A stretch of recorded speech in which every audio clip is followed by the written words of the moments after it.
Yung 50,000 mo, kailan mo ibibigay? Ikaw kasi pinanood mo, dapat in-scroll mo na lang. Kasi ako, wala akong tinatapakang tao.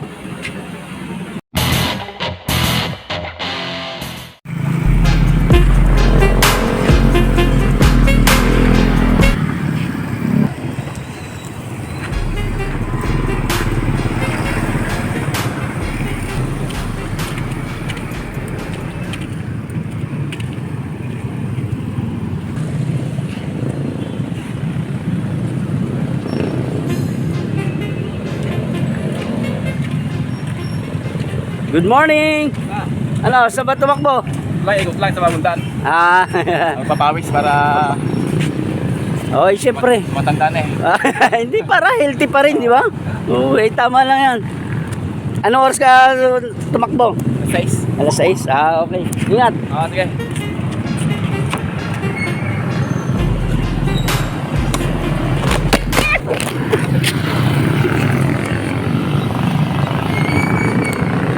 Grabe ka naman, natutumba ka. Pangit yung ano na to, tripod na to. Tumatalon.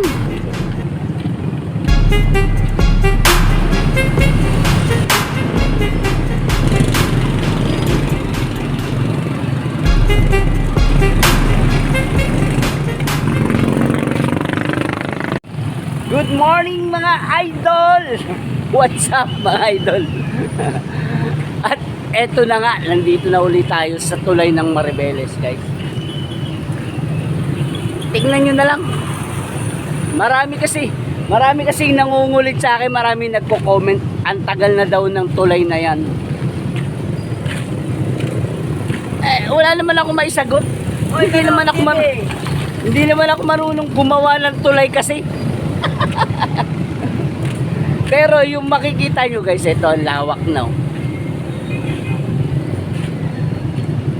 Mabilis naman yung paggawa, kaya nga lang yung mga naiinip, wala tayong maano sa kanila, wala akong maiko-comment sa inyo, kundi eto na lang po, tingnan nyo na lang po yung nagawa na. Presko, maliwalas, pero kagabi umulan-ulan eh.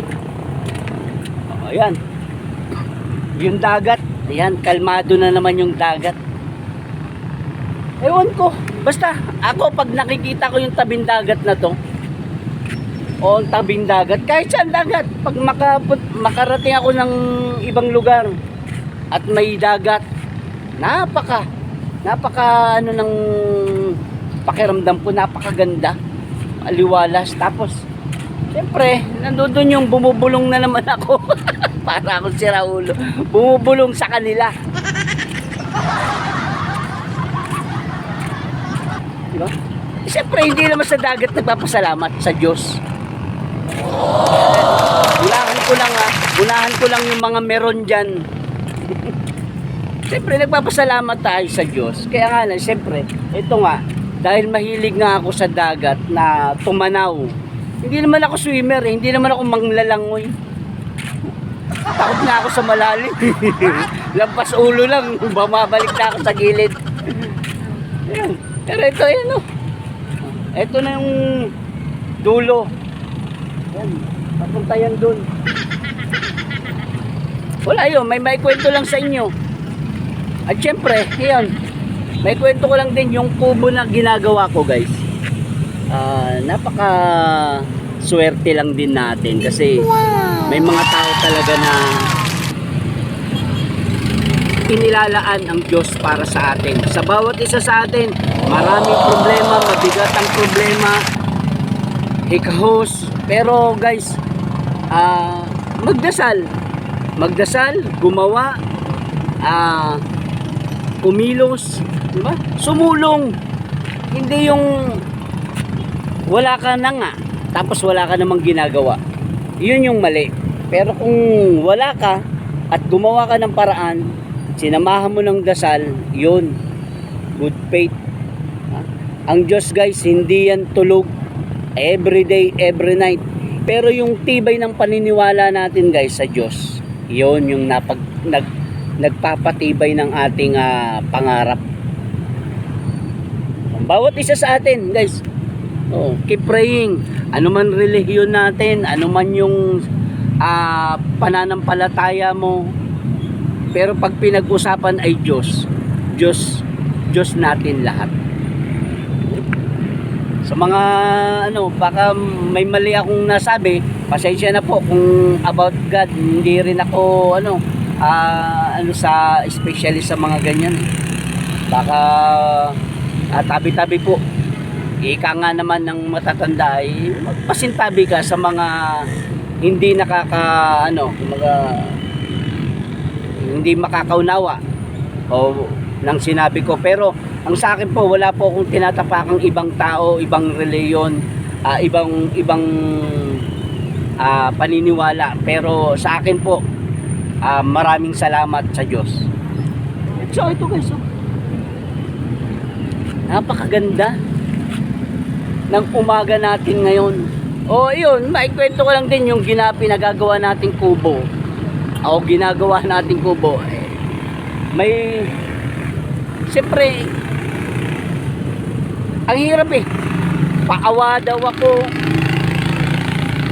May nag-comment pa. Bibigyan niya daw ako ng 50,000. Ay, grabe.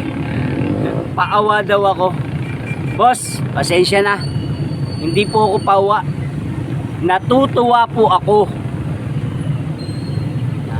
Na lang po. Pakitanim na lang sa puso mo.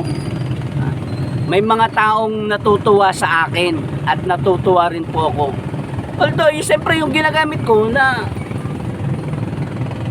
nag-comment yun sa isang video ko Nakita niya yung mga lumang pako. Alam mo, sa totoo lang, maraming mahihirap na tulad ko ang gumagamit ng lumang pako sa bahay na ginagawa, na inaayos. Pero siyempre, yung pako na yun, pwede pa, baluktot, tinutuwid ng kaunti, pwede mo nang ipukpukuli sa pakahoy. Sa ginagamit mo na kahoy. No? Sa dingding. Malaking tulong pa rin yung lumang pako. Kaya nga lang, siyempre, may kahoy na napakatigas na kailangan talaga ng bagong pako. Yun, may nagbigay. Hindi ko naman hiningi. Nag-post ba ako na pengi pong pako? Yung 50,000 mo, kailan mo ibibigay? O naman, maka-comment ka men. Paawa. Alam mo, ako dito hindi ako nang aaway sa social media. Kahit kaharap pa kita. Baka naman pag nakita kita, sabihin mo joke lang. Huwag kang ganyan. Kasi ako, wala akong tinatapakang tao. Alit ko lang kasi. O sige, pitch na. Pero wag naman ganon. Wala tayong inaargabyadong tao sa mga video ko. Gusto ko nga masaya lagi. Siyempre, yung video natin minsan malungkot, dala ng pagod ng katawan. Pero hindi ko naman sinasabi na ikaw kasi pinanood mo, dapat in-scroll mo na lang. Comment ka pa nang bibigyan mo ako ng 50,000. Sabay peace. Peace. Pero wag na po. Eto na lang, mag-enjoy ka na lang sa panunood ng mga video ko. I-share mo, baka yun totoo pa. Hindi yun. Marami akong followers na taga Maribeles. Baka masalubong ka nila at sabihin ibigay mo na yung 50,000 mo. Ay. Peace out na tayo. Sige, move on kagad tayo kasi napakadali lang naman ng napakadali lang ng pang-aasar mo. Asar talo. Nag-video ko. Nag-comment na bibigyan niya ako ng 50,000 kung tapos ng barong-barong ko. So, hindi pa. Oo. Pero ito, manood ka na lang at i-share mo ang video. Napaka the best pa na nagagawin mo. So yun guys, ha? Maraming salamat po sa lahat ng mga nanonood ng itim na ng mukha ko. Kakakuha ng kubo, kakabakbak ng kahoy doon sa itaas ng bubong. Nangitim na. Dito, pag ganyan no. Ito maputi, ito maitim yung mukha. Dito maputi. Tapos maitim na uli. Pero isa lang masasabi ko. Pogi pa rin.